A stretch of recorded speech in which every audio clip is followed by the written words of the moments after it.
தூத்துக்குடியில் கோலாகல விழா 17,000 கோடியில் திட்டப்பணிகள். குலசேகரன்பட்டினத்தில் ராக்கெட் ஏவுதளம். பிரதமர் மோடி அடிக்கல் நாட்டினார். ராக்கெட் ஏவுதள கட்டுமான பணி 2 ஆண்டுகளில் முடிவடையும். இஸ்ரோ தலைவர் சோம்நாத் பேட்டி. கருணாநிதியின் 100ஆண்டு பிறந்தநாளை ஒட்டி 9 தமிழ் அறிஞர்களுக்கு இலக்கிய மாமணி விருது முதலமைச்சர் மு.க. ஸ்டாலின் வழங்கினார். வருமான வரி சட்ட திருத்தத்திற்கு எதிர்ப்பு. ஈரோட்டில் 5,000 ஜவுளி கடைகள் அடைப்பு. 50,000 விசைத்தறிகளில் உற்பத்தி நிறுத்தம். 7,4 லட்சம் பள்ளி மாணவர்கள் எழுதும் +2 பொதுத் தேர்வு நாளை தொடங்குகிறது.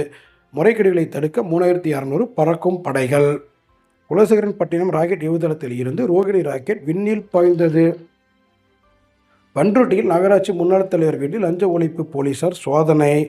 பணியாளர்கள் சம்பள பண மோசடி. ரயில்வே ஊழியர் மனைவிக்கு 5 ஆண்டு சிறை.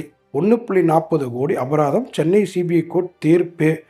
தொப்பூர் கான்வாயில் அடுத்தடுத்து 7 வாகனங்கள்